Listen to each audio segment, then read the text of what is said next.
Welcome to @Tax Alpha Guy. Today we are going to be talking about family trusts. To begin, it is important to understand that a family trust is a legal agreement created between a settlor, that is the person responsible for defining the terms of the trust and contributing the initial trust property, and the trustee or trustees who receive that trust property and manage it for the benefit of the beneficiaries. Typically, in a family trust, beneficiaries will include all of the family members. They will also consider how to provide for the long-term objectives when health or mental incapacity occur.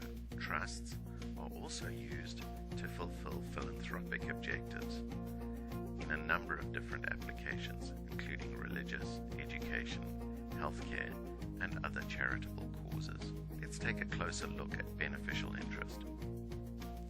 Within a family trust, the beneficiaries may be defined to have a beneficial interest in the capital of the trust or in the income generated by that capital. Dependent upon the discretion granted to the trustees, it is possible that the beneficiaries may be included or excluded from receiving a benefit, and that the benefit that they receive may be variable dependent upon their need, and that is determined by the trustee. It may vest with them, granting specific rights at the material date, which is when the trust proceeds are fully distributed.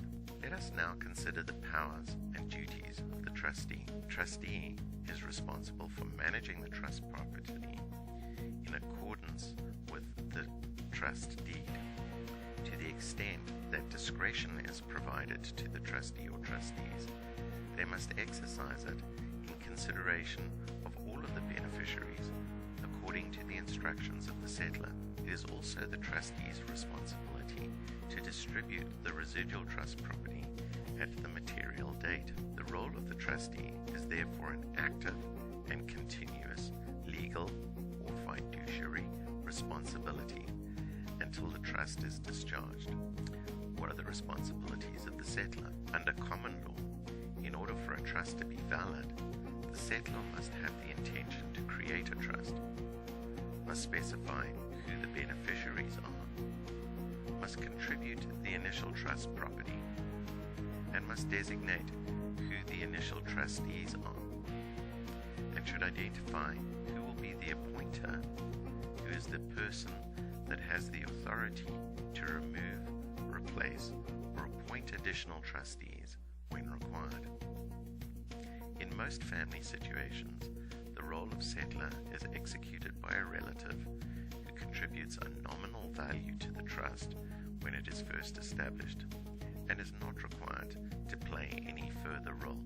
So what are the advantages of family trusts? A major advantage is the separation of benefit and control, which can be used to ensure the long-term protection of assets from challenges under family law, from wills variation, and in the event of insolvency. It also affords a separate tax persona, taxable in its own right, and which can also be used for income splitting with other family members to reduce tax.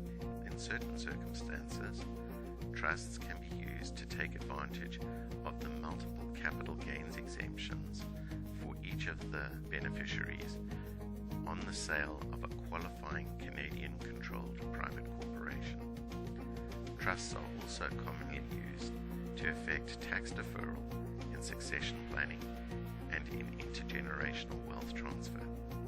For more information on family trusts and their effective use for your family wealth optimization plan, talk to your accountant or call me today at 604-331-2520.